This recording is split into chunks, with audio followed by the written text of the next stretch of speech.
अजामेकां लोहित शुक्ल कृष्णां बह्वीः प्रजाः सृजमानां नमामः अजायेतां जुषमाणां भजन्ते जहत्येनां भुक्तभोगां नमस्ताम्। सर्वेभ्यः नमः। प्रिय छात्राः, अस्यां कक्षायाम् अद्य आरभ्य वयं सांख्यशास्त्रस्य अध्ययनं करिष्यामः। विशेषरूपेण अस्यां कक्षायां वयं सांख्यकारिका ग्रन्थस्य अध्ययनं करिष्यामः। ततः प्राग् भवद्भिः भारतीयदर्शनस्य इतिहासः ज्ञातव्यः। तर्हि अनया धिया मया पूर्वमेव भारतीयदर्शनस्य सामान्यपरिचयविषये सामग्री प्रेषिता आसीत्। अतः अहं चिन्तयामि भवन्तः तत्सर्वं श्रुतवन्तः स्युः। तत्र ये विशेषबिन्दवः सन्ति तेषां स्मरणं स्यात्। अतः अहं पुनः भारतीयदर्शनविषये न किञ्चिदपि वच्मि, अपि तु साक्षात् सांख्यशास्त्रस्य विषये एव अद्य वयं जानीमः। ततः सांख्यकारिका ग्रंथस्य सामान्य परिचयं प्राप्स्यामः। आपने मेरे द्वारा प्रेषित सामग्री का श्रवण और अध्ययन किया होगा, ऐसा मानकर मैं सीधे सांख्य दर्शन के परिचय में प्रवृत्त हो रही हूँ। जिन्होंने नहीं सुना है वे पहले उन जो ऑडियो सामग्री प्रेषित की गई थी उनका श्रवण कर लें, जिससे भारतीय दर्शन का क्या स्वरूप है, क्या हमारी संकल्पना है, क्या भारतीय अवधारणा है दर्शन के विषय में, किस तरह का हमारा विभाजन है, क्या वैदिक क्या अवैदिक, आस्तिक नास्तिक, जिस तरह के दर्शनों का भेद है, उन सब का आप श्रवण करते हुए और हमारे भारतीय दर्शन की किस तरह कुछ विशेषताएं हैं जो सभी दर्शनों में समान रूप से प्रसक्त होती हैं, और उसके अतिरिक्त जो एक समन्वयवादी दृष्टिकोण है जो सभी दर्शनों में प्राप्त होता है, वह सब कुछ आपको मैं पहले बता चुकी हूँ। उसी आधार भूमि में अब हम सांख्य दर्शन के सामान्य परिचय में प्रवृत्त हो रहे हैं। तो जो वैदिक दर्शन है उनमें अन्यतम दर्शन या कहें हम प्राचीनतम दर्शन सांख्य है। ऐसा हम इसलिए कह सकते हैं क्योंकि सांख्य के जो सूत्र हैं, जो इस दर्शन के बीज हैं, वे हमें वेदों में, फिर उपनिषदों में, स्मृतियों में, पुराणों में और आगे के अनेक ग्रंथों में भी प्राप्त होते हैं और प्राचीन ग्रंथों में भी प्राप्त होते हैं। तो इस दृष्टि से हम कह सकते हैं कि यह अति प्रसिद्ध और प्राचीनतम दर्शन रहा होगा। तो जब हम इस दर्शन के आधार को देखते हैं तो हमें सबसे पहले ऋग्वेद का यह जो संकेत है इसे हमें देखना चाहिए, जिसमें यह कहा है मुनयो वातरश्नाः पिशंगाः वसते मला वातस्यानुध्राजिन् यन्ति यद्देवासो अविक्षत। तो ऋग्वेद के दशम मंडल में यह जो बात कही है इसमें कपिल मुनि का संकेत है, ऐसा विद्वानों ने माना है। जो पिशंग शब्द का प्रयोग है, वातरशन के वंशज जो मनीषी विद्वान थे वे पीत वर्ण के वस्त्रों को धारण करते हुए तपस्या करते हैं, ऐसा उल्लेख है। और वे देवत्व धारण करने की स्थिति में वायु की गति से अनुगमन करते हैं। तो इस मंत्र में जो योग की शक्ति है, जो विभूतियां, जो सिद्धियां योगियों को प्राप्त होती है, उनका वर्णन किया गया है। तो ये जो पिशंग वस्त्र धारण करने का उल्लेख है, इसका कपिल मुनि के साथ साक्षात संबंध है, ऐसा विद्वानों ने माना है। अमर कोशकार ने यह कहा है कि कपिल और पिशंग ये पर्यायवाची शब्द है। कडारह कपिलः पिंग पिशंगो कद्रुपिंगलो शब्दादि वर्ग में यह पंक्ति आई है। तो विद्वानों ने कहा है कि पिशंग वस्त्र धारण करने के कारण ही कदाचित कपिल का यह नामकरण हुआ होगा। और फिर कपिल ने इस अपने उपदेश को अपनी शिष्य परंपरा के माध्यम से अग्रेषित किया, जिसका उल्लेख हमें ईश्वर कृष्ण की सांख्य कारिका में मिलता है। और जब हम उसे पढ़ेंगे तो अंतिम कारिकाओं में वे अपने इस शिष्य परंपरा का उल्लेख करते हैं, उसे हम पढ़ेंगे। और जो कपिल मुनि हैं यह सिद्ध थे और इनका एक विशेष महत्व था। इस बात को प्रमाणित गीता करती है, जब गीता में भगवान कहते हैं गंधर्वाणां चित्ररथः सिद्धानां कपिलो मुनिः। तो यह बात भगवान के मुख से जब निकलती है तो कपिल मुनि सर्वोत्कृष्ट सिद्ध हो जाते हैं। और उनके लिए जो सिद्ध विशेषण दिया गया है यह इस बात को प्रमाणित कर देता है कि उनकी योग साधना पूर्ण हो चुकी थी। तो कपिल मुनि का एक महत्व हमें भिन्न भिन्न ग्रंथों में दिखाई देता है। और यह जो सांख्य शास्त्र है यह और योग शास्त्र ये दोनों प्राचीनतम है, और साथ ही साथ जो इनका समान तंत्रत्व है, इनके कर्ता समान थे, इस तरह की भी जो चर्चा है वो विविध ग्रंथों में मिलती है। तो सबसे पहले यदि हम गीता को ही देखते हैं तो वहां पर भी इन दोनों शास्त्रों का एकत्व भी हमें दिखाई देता है। भगवान कहते हैं लोकेस्मिन् द्विविधा निष्ठा पुरा प्रोक्ता मया नघ ज्ञान योगेन सांख्यानाम कर्म योगेन योगिनाम। गीता में उल्लेख होने से दोनों बातें निश्चित होती है कि यह सांख्य शास्त्र अति प्राचीन था। और एकत्व की बात भी भगवान कहते हैं कि सांख्य योगो पृथक बाला प्रवदन्ति न पंडिता एकम अप्यास्थितः सम्यक उभयोर विन्दते फलम यत् सांख्यैः प्राप्यते स्थानं तद योगैरपि गम्यते एकम सांख्यम च योगम च यह पश्यति स पश्यति। तो जो सांख्य और योग को एक देखता है वही पंडित है। तो उनके अलग होने में कोई प्रश्न नहीं उत्पन्न होता। कालांतर में यह दोनों स्वतंत्र दर्शनों के रूप में विकसित हुए, इनकी स्वतंत्र ग्रंथ परंपरा विकसित हुई, लेकिन उनका मूल जो है वह एक ही है। यह विविध दृष्टियों से प्रमाणित हो जाता है। और भी महाभारत में, भागवत महापुराण में ऐसे कई उदाहरण मिलते हैं। महाभारत में देखें तो वहां कहा है कपिलं परमर्षि चयं प्राहुर यतयः सदा अग्निः स कपिलो नाम सांख्य योग प्रवर्तकः। तो कपिल मुनि प्राचीन है, उसके अतिरिक्त सांख्य और योग दोनों के प्रवर्तक है। ये दोनों ही बातें यहाँ पर सिद्ध होती हैं। भागवत महापुराण में कपिल के सिद्धांत को आत्मयोग गुह्य कहा गया है और वहां भी उनको परम सिद्ध ऋषि के रूप में स्मरण किया गया है। पंचमो कपिलो नामा सिद्धेशः काल विप्लुतम प्रोवाच सुरये सांख्यं तत्वग्राम विनिश्चयम्। सांख्य और उसके साथ साथ योग, इन दोनों ही दर्शनों की चर्चा हमें बहुत्र दिखाई देती है। और कपिल को हिरण्यगर्भ कपिल भी कहा गया। हिरण्यगर्भ उनकी उपाधि थी या वे इस नाम से भी प्रसिद्ध थे। इसका भी कहीं कहीं वेदों से संबंध है ऐसा दिखाई देता है, क्योंकि श्वेताश्वतर उपनिषद के शांकर भाष्य में भी इस तरह के संकेत मिलते हैं। कपिलो अग्रज इति पुराण वचनात् कपिलो हिरण्यगर्भो वा व्यपदिश्यते। तो ऐसे कई तथ्य हैं जो कि हमें इतिहास के ग्रंथों में प्राप्त होते हैं। तो हम सारांश में केवल इस बात को समझेंगे कि सांख्य अति प्राचीन दर्शन है। सांख्य और योग का समान तंत्रत्व कहा जाता है। इनके कर्ता कपिल मुनि थे ऐसा भी माना जाता है।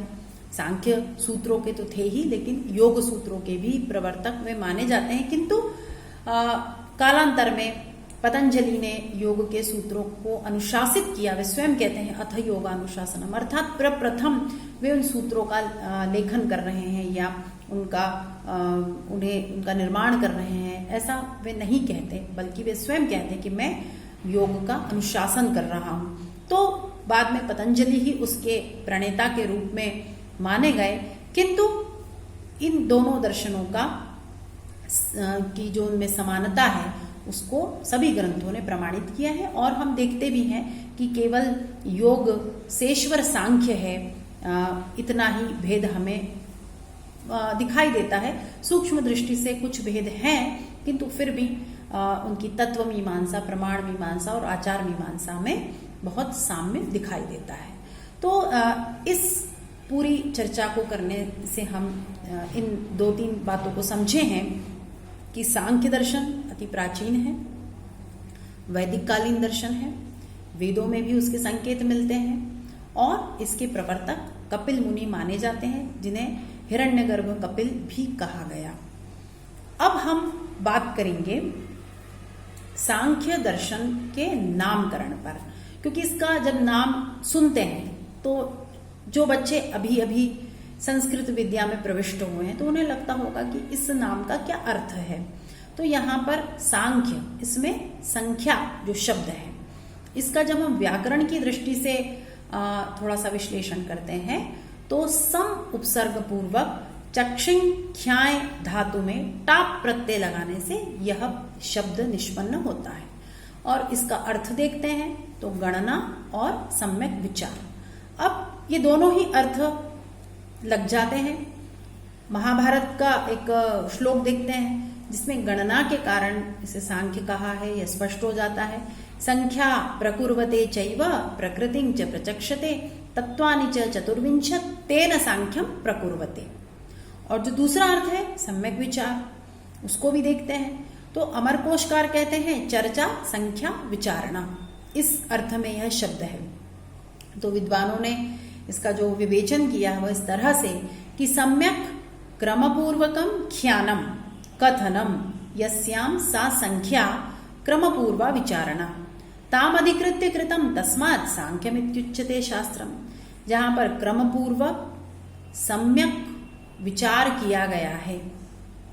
जब आप सांख्य कारिका पढ़ेंगे तो इस विषय को बड़ी ही सहजता से समझ लेंगे कि वहां हर विषय का विवेचन संख्या के साथ किया जा रहा है। वह चाहे तत्वमीमांसा की चर्चा हो, चाहे वह प्रत्यय सर्ग की बात हो, चाहे वह सत्कार्यवाद की बारे में हम बात करें, प्रकृति पुरुष का जब विवेचन कर रहे हैं तब किस तरह से प्रकृति पुरुष और जो अन्य व्यक्त अव्यक्त सभी तत्वों का जब व्याख्यान होगा तो आप देखेंगे कि संख्या बार बार आएंगी बीच में। तो इस दृष्टि से भी देखते हैं तो भी इसका जो नाम है वो उचित प्रतीत होता है। और हम सम्यक विचार, सम्यक जो चर्चा, उसके अर्थ में जब हम देखते हैं तब भी इसका नाम जो है वह उचित प्रतीत होता है। इसके नामकरण पे हमने चर्चा की और इसका जो ऐतिहासिक आधार है और कपिल मुनि के संदर्भ में हमने इस सांख्य शास्त्र के इतिहास को जाना। अब हम कुछ और नए विषय पे बात करते हैं कि इसके जो प्रसिद्ध आचार्य हुए, तो प्राचीनतम तो आपने जान लिया हिरण्यगर्भ कपिल।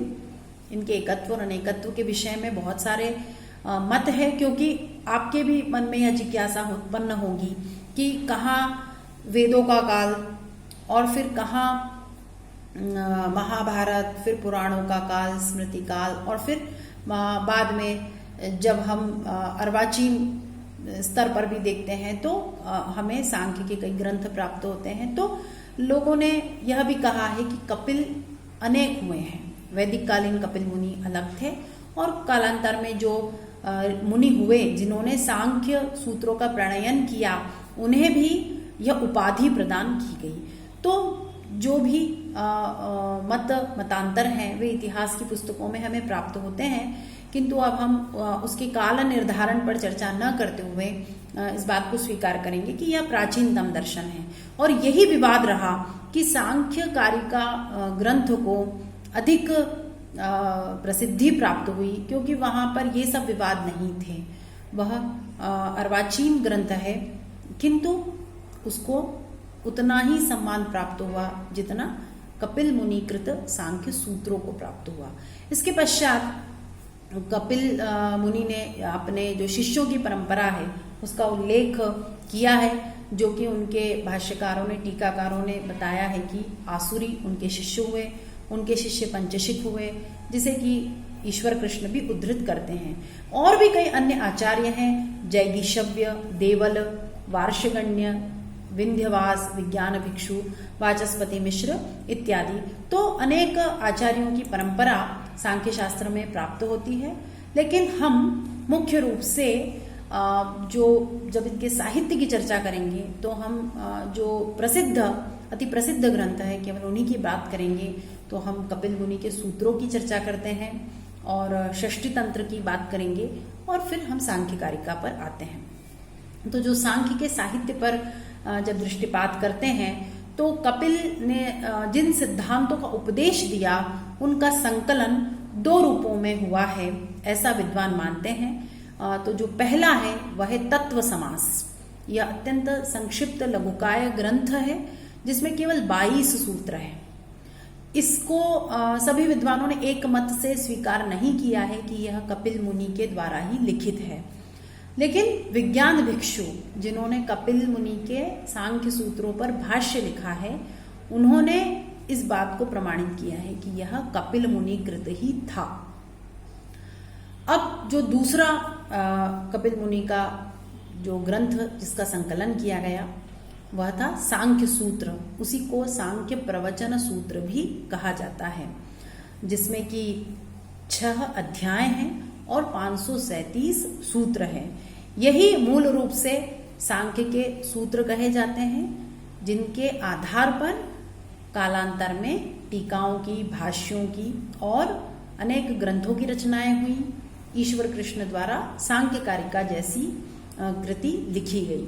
तो हम सांख्य सूत्र की जो प्रसिद्ध प्राचीन टीकाएं हैं उनके नाम का श्रवण कर लें। तो इनमें हम 5 टीकाओं की केवल बात करेंगे जो अति प्राचीन हैं और प्रसिद्ध हैं। अनिरुद्ध द्वारा विरचित अनिरुद्ध वृत्ति, महादेव सरस्वती द्वारा विरचित सांख्य वृत्ति सार, और विज्ञान भिक्षु द्वारा जो भाष्य लिखा गया जो कि सर्वाधिक प्रसिद्ध है, सांख्य प्रवचन भाष्य।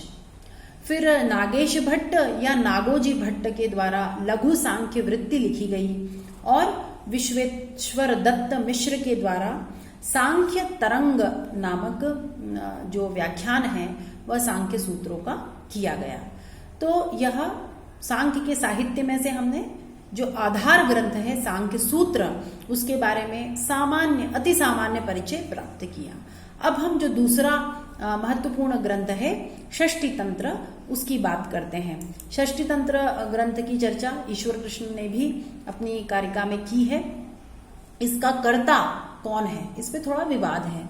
जैसे अभी हमने चर्चा की कि कुछ विद्वान कहते हैं कि ये पंचशिख के द्वारा लिखा गया है, जो कि कपिल मुनि के शिष्य थे, आसुरी के शिष्य थे पंचशिख।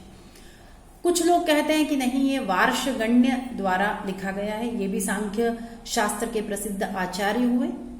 लेकिन अनेक विद्वानों ने कहा है कि ये स्वयं कपिल मुनि ने ही लिखा है, और जैन परंपरा में भी इसे कपिल मुनि के द्वारा ही लिखा गया माना गया है। जैन दर्शन में भी सांख्य के अनेक मतों की चर्चा की गई है, कभी उनको स्वीकार करने की दृष्टि से, कभी खंडन की दृष्टि से। तो जैन परंपरा में यह माना गया है कि षष्ठी तंत्र ग्रंथ कपिल मुनि ने ही लिखा है। यह ग्रंथ अद्भुत है। इसमें 2 भाग हैं, प्राकृत मंडल और वैकृत मंडल।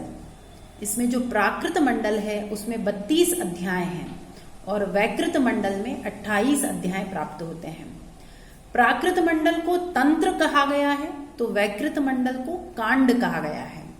और प्राकृत मंडल में सांख्य शास्त्र की बातें हैं और वैकृत मंडल में योग शास्त्र की बातें हैं। तो जो अभी हम चर्चा कर रहे थे कि इन दोनों शास्त्रों का समान तंत्रत्व और इनके कर्ता का एकत्व, तो ग्रंथ के आधार पर भी यह सिद्ध होता है कि सांख्य और योग में अति साम्य है, सामीप्य है, उनका एकत्व है, यह निश्चित रूप से हम कह सकते हैं। अब हम शीघ्र ही अपना जो लक्ष्य ग्रंथ है, जो हमारा उद्देश्य है सांख्य कारिका, हम उस पर आते हैं। यह वस्तुतः एक अद्भुत ग्रंथ है। लघुकाय है, 72 कारिकाएं हैं, जिनमें से अंतिम की जो कारिकाएं हैं 2, उनमें तो अपनी सांख्य की गुरु परंपरा का उल्लेख किया है। शेष 70 कारिकाओं में ईश्वर कृष्ण ने सांख्य सूत्रों में और षष्ठी तंत्र में जो कुछ भी सांख्य शास्त्र की संपत्ति है, उनकी जो तत्व मीमांसा है, आचार मीमांसा है, प्रमाण मीमांसा है, उन सभी का ऐसा सुंदर समन्वय किया है, ऐसा संगठन किया है कि आपको सांख्य शास्त्र का अवगमन करने हेतु किसी अन्य ग्रंथ का स्पर्श करने की आवश्यकता नहीं है। यदि आपने इन 70 कारिकाओं को अच्छे से समझ लिया, उनका अवबोध आपको हो गया, तो हम यह कह सकते हैं कि आप सांख्य शास्त्र में प्रविष्ट हो गए हैं। केवल ईश्वर कृष्ण ने जो खंडन मंडन परक भाग था जो षष्ठी तंत्र में उपलब्ध था उसको छोड़ करके शेष सभी सिद्धांतों का समन्वय कर लिया है और मूलतः उन्होंने षष्ठी तंत्र के आधार पर ही अपनी इस कृति को रचा। उसमें कपिल मुनि के सूत्र में जो भी कुछ तत्व निहित है वह सब हमें वहां पर उसका दर्शन होता है और उसके साथ साथ ही षष्ठी तंत्र में जो विशेष बातें कही गई है उनका समावेश भी उन्होंने इसमें किया है। इनका भी काल यद्यपि विवादित है, कोई इन्हें कहता है कि यह ईसा पूर्व 4वीं शताब्दी में हुए, कोई कहते हैं 5वीं में, कुछ विद्वानों ने 6ठी शताब्दी भी माना, लेकिन कुछ विद्वानों ने इन्हें प्रथम शताब्दी का सिद्ध किया है। इनके बारे में एक किंवदंती प्रसिद्ध है कि जो दिग्नाग मुनि थे, जो प्रसिद्ध आचार्य हुए, उन्होंने उनके साथ में ईश्वर कृष्ण का कई बार शास्त्रार्थ हुआ और ईश्वर कृष्ण उनसे पराजित हो गए। तो ईश्वर कृष्ण ने अपनी इस सांख्य योग विद्या के बल से, अपनी मंत्र शक्ति से उनकी कुटिया में आग लगा दी। तो जो दिग्नाग का काल है वह प्राप्त होता है लगभग 300 ईस्वी। इस आधार पर ए बी कीथ इत्यादि जो विद्वान हैं उन्होंने कहा है कि ये 3री 4थी शताब्दी में ही हुए होंगे, ऐसा ईश्वर कृष्ण के संबंध में माना जाता है।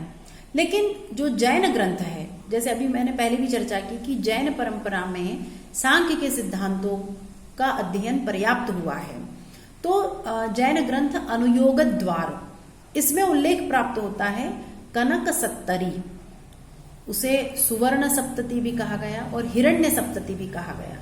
तो इस आधार पर आचार्यों ने कहा कि जो जैन ग्रंथ में जो उल्लेख किया गया है उसका जो काल है वह ईसा पूर्व प्रथम शताब्दी है। तो इस आधार पर प्रथम शताब्दी ही ईश्वर कृष्ण का काल माना जाना चाहिए। सांख्य कारिका की प्रसिद्धि का अनुमान आप इस तथ्य से भी लगा सकते हैं कि इसका चीनी भाषा में भी अनुवाद हुआ और चूंकि यह जैन परंपरा से संबंधित हुई तो उसके साथ साथ इसका अन्यत्र भी अध्ययन अध्यापन की परंपरा का दर्शन हम कर सकते हैं। इसमें अनेक टीकाएं रची गई और भाष्य लिखे गए, इसके अनुवाद आज भी हो रहे हैं। और चूंकि गीता भी सांख्य योग दर्शन को प्रतिपादित करता है और वह सांख्य योग का एक मूल ग्रंथ हमारे सम्मुख उपस्थित होता है, तो इस दृष्टि से भी सांख्य दर्शन को अध्ययन परंपरा में समाविष्ट किया गया और यह अनेक स्थानों पर, अनेक शाखाओं में, अनेक संप्रदायों में पढ़ाने वाला एक ग्रंथ सिद्ध हुआ। तो इसकी जो टीकाएं और भाष्य है उन पर हम संक्षेप में केवल उनके नाम का श्रवण करते हैं और फिर अपने बात को समाप्त करते हैं। इसकी जो महत्वपूर्ण टीकाएं हैं उसमें सबसे पहले हम देखते हैं गौड़पाद भाष्य। यह जो भाष्य लगभग 6ठी शताब्दी में लिखा गया, 600 ईस्वी में यह लिखा गया। इसके अतिरिक्त माठर वृत्ति जो माठर के द्वारा लिखी गई, इसके समय में थोड़ा सा विवाद है। जय मंगला टीका लिखी गई जो 700 ईस्वी में लिखी गई, यह शंकराचार्य के द्वारा लिखी गई या शंकरार्य के द्वारा लिखी गई, ये इसमें भी थोड़ा सा विवाद है कि यह कौन शंकराचार्य थे या जो शंकरार्य थे ये भी कौन थे। उसके बाद सांख्य तत्व कौमुदी, यह सर्वाधिक प्रसिद्ध टीका हम कह सकते हैं जो वाचस्पति मिश्र के द्वारा 900 ईस्वी में लिखी गई और आज पाठ्यक्रमों में बहुत्र इसका अध्यापन होता है। इसके अतिरिक्त युक्ति दीपिका, सुवर्ण सप्तति और चंद्रिका टीका यह भी प्रसिद्ध हुई। सुवर्ण सप्तति जो टीका है वह 6ठी शताब्दी में लिखी गई और यह चीनी भाषा में लिखी गई और परमार्थ नामक विद्वान ने इसे लिखा। तो इस अन्य भाषाओं में भी टीकाएं लिखी जाना इस ग्रंथ का महत्व प्रतिपादित करता है। और इसके अतिरिक्त जो अभी बिल्कुल 20वीं शताब्दी में लिखी हुई सरल सांख्य योग टीका भी प्राप्त होती है। तो इस तरह से सांख्य कारिका जो ग्रंथ ईश्वर कृष्ण ने लिखा उसका महत्व जितना कपिल मुनि के द्वारा लिखे गए सांख्य सूत्रों का है उतना ही है। विद्वानों ने इसे इस तरह से उद्धृत किया कि बहुत्र हम देखते हैं तो सांख्य सूत्रों का उद्धरण न देते हुए विद्वान सांख्य कारिका को उद्धृत करते हैं। चाहे वह भाष्यों में देखें हम, या टीकाकारों ने भी जब बात कही अपनी, या जहां भी सांख्य के सिद्धांत की चर्चा आती है तो कई बार सीधे कपिल मुनि के सूत्र को उद्धृत न करते हुए ईश्वर कृष्ण की कारिका को उद्धृत किया जाता है। ऐसे बहुत सारे प्रमाण हैं, पर वह अभी प्रासंगिक न होने के कारण मैं यहाँ अभी उद्धृत नहीं करती। केवल आपको इस ग्रंथ का महत्व बताना चाहती हूँ, और सबसे जो इसका सुंदर पक्ष है वह यह है कि केवल 70 कारिकाओं में ईश्वर कृष्ण ने संपूर्ण सिद्धांत को समाविष्ट कर दिया है। तो ऐसे विद्यार्थियों के लिए सहज बोधगम्य ग्रंथ को हम कल से पढ़ेंगे, और किस तरह से सांख्य के सिद्धांत हैं, कैसी उनकी तत्व मीमांसा है, किस तरह से प्रमाणों की चर्चा की गई है, और क्या उनका आचरण पक्ष है, इसको हम जानेंगे। तो आप तब तक के लिए इस इतिहास और सांख्य के महत्व को बार बार श्रवण करिए, और इसमें जो मुख्य मुख्य बिंदु है उनका स्मरण कीजिए। धन्यवाद।